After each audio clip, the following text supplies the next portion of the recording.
we're kind of in between now because I want to talk about what's in the pages of the Bee that I can pick up at the Big Y right now, but I'm also curious about what you're working on. So why don't we You'll be start? able to pick up at the Big Y in about 3 hours, right? Yeah. So I guess talk to us about what we may have missed this last time when we didn't talk on Monday. Sure. Well, it doesn't take long for the political tides to go out and come crashing back in as the state legislative session ended.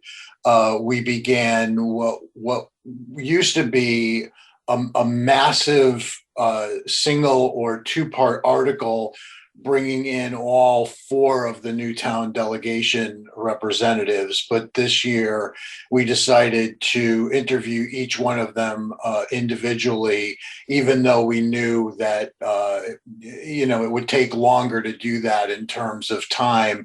It actually provided each of the candidates to focus a little more particularly on the work that they did. So the current edition kicks off with State Rep Mitch Belinsky, who lives in Newtown and represents the district. Our front page includes the interview with Tony Scott, who down in Monroe,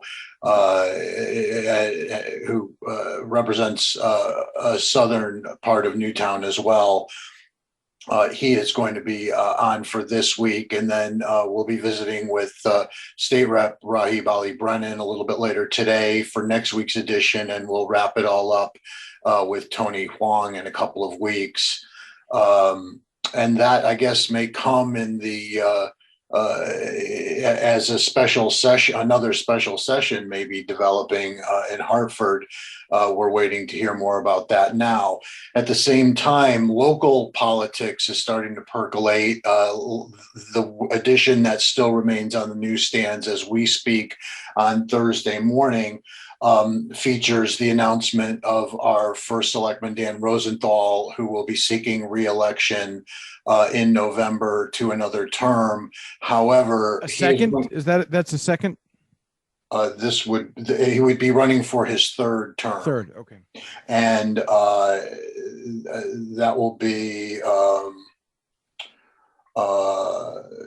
he has opted to not run as he did previously as a Democrat. He is going to be petitioning onto the ballot with the SAM, or Serve America movement party, which is a special party that coincidentally in Connecticut is chaired by a Sandy Hook resident named Monty Frank, who has served both as the Newtown and Borough of Newtown attorney. And he also is very well known for his establishment and handling of the Team 26 ride to Washington, the 26 bicyclists who carry a message from Newtown to Washington, D.C. About common sense gun safety and firearm matters. So he is the state representative for this SAM party, and Mr. Rosenthal is opting to petition onto the ballot as that party, and his explanation as to why is in the article. All right. See, because this is all politics is local, and having covered local politics as long as you and I have, that's a pretty big deal when the incumbent mayor decides to run not under the party that he was elected to. Right. As the first selectman, he has made that decision. However, in an even more interesting element to the story, his third, what will be his hopeful third term running mate, Maureen Crick Owen, will continue to appear on the ballot. We assume endorsed by the local Democrats. Those caucus, I shouldn't say caucuses. The other new development is that this week, and what you'll read in the paper coming out later today, is that both of the major parties, the Democratic Town Committee and Republican Town Committee, will be endorsing their slates of candidates for the rest of the ballot in November. So, I got to get my bee. I got to go. It's a cavalcade of interesting political happenings because we're in the thick of it. In the middle of next week, we'll have a endorsement of those ballot slates, and then in next week's paper, we'll have those slates, and people in town will be able to find out if any of their friends and neighbors will be on their local political ballot seeking elected office in November. Covering local elections. I mean, I don't know if you agree, but a legitimate three-way race where there is a third candidate who stands just as good of a chance as the two endorsed candidates. It's exciting. I always enjoy a third incumbent candidate. Yeah. When was the last time you saw that? I'll tell you the truth. It was in Westchester County, but the problem at that time was the incumbent candidate was sort of being pushed out. And didn't stand a chance. Yeah, and I have recollections of the Jardura ticket in Waterbury, probably close to a decade ago, where he was seeking re-election and was not endorsed by the Democratic Party, and he ran as a write-in candidate and won. Which was amazing. His whole this is what we get up in the morning for, to cover stuff. Yeah. In part, we do get up for that. Yeah. All right. So summer is rolling along, and when I look at the Bee, I see evidence of that with the great pictures and with the different events going on in town. What can you tell us about maybe like the concert series or? Well, they have resumed some in-person public events, including the Park and Rec concert series, which because of weather conflicts ended up not being outdoor concerts for the first two installments. But as you will see in the edition of the Bee that is coming out today and will be datelined for tomorrow, July 23rd, finally the first outdoor concert of the Park and Rec summer concert series did happen at Dickinson Park, drew a great turnout and was very well received. Otherwise, our community calendar and our enjoy section is packed with both live activities and entertainment that folks can look forward to attending in the coming days, as well as a couple of events that we have been covering that have already happened. I think I've told you, and I remember talking with Nancy about how with a 2-year-old, the Bee has come in very handy when I'm looking for things to do. But yeah, I have the Parks and Rec sent a handy dandy checklist here of all the different places we can go, but we haven't been able to go to any of them because it's been raining every day. So I see the sun is out now, so I'll take advantage of that. Got a beautiful day today, so make the best of it. John, what about this the American Rescue Plan money?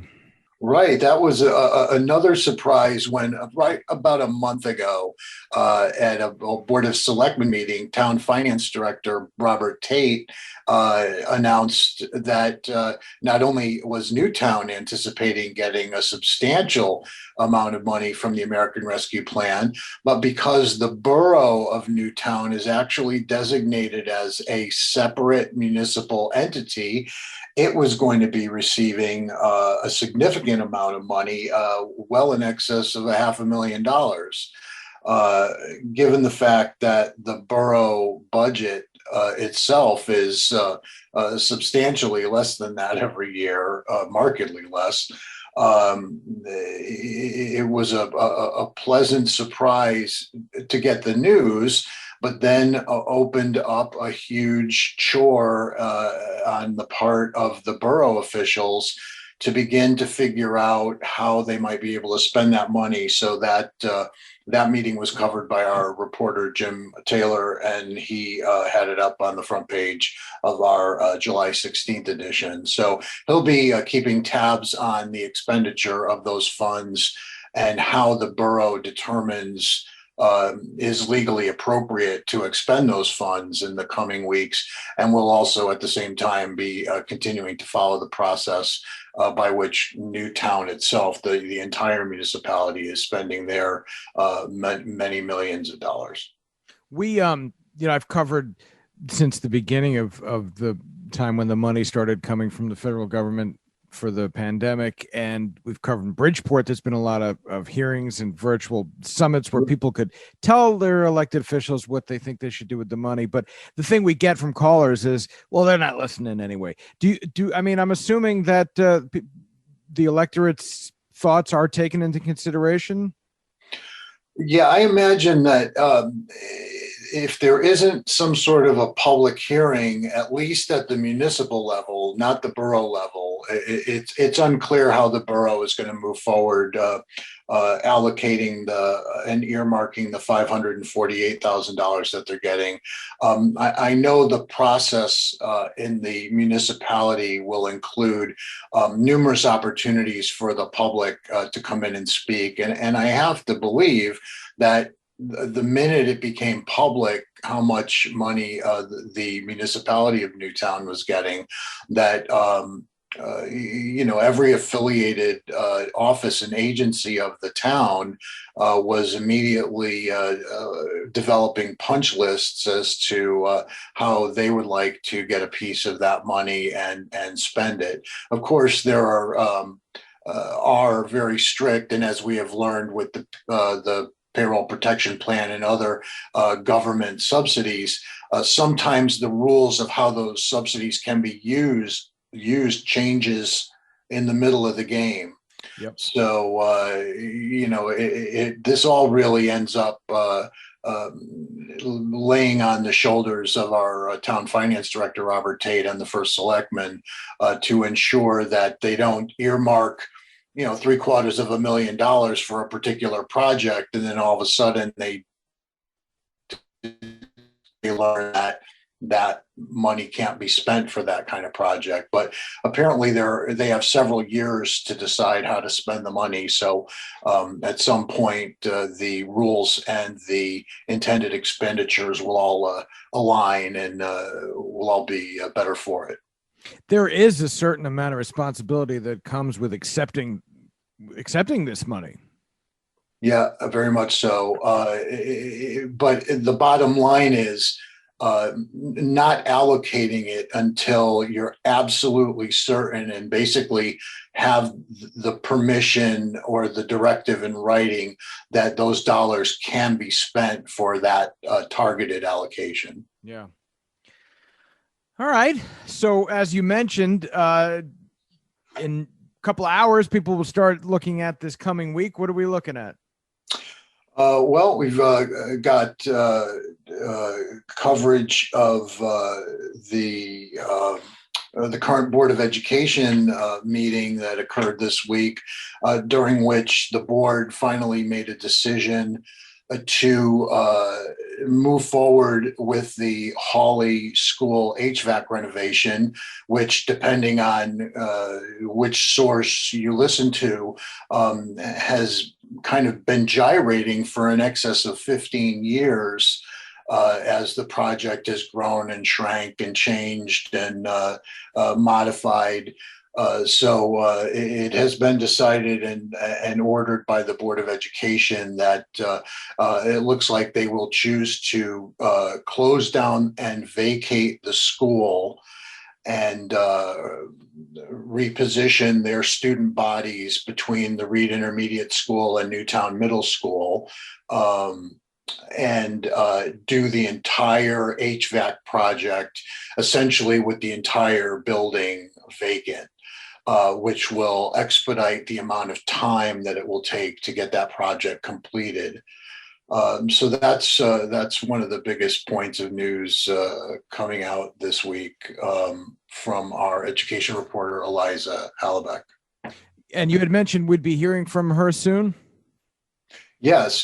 I'm going to be away on a week from today, I believe, right? I don't have my calendar up in front of me, but she will be filling in my stead. Yes, on the 30th, I believe, when I'm going to be away from the office. Perfect. Now, there was a feature in the Bee that I really appreciate. And, I forget how much abundant wildlife there is around us. Yeah. When family comes I and smell a visits. skunk.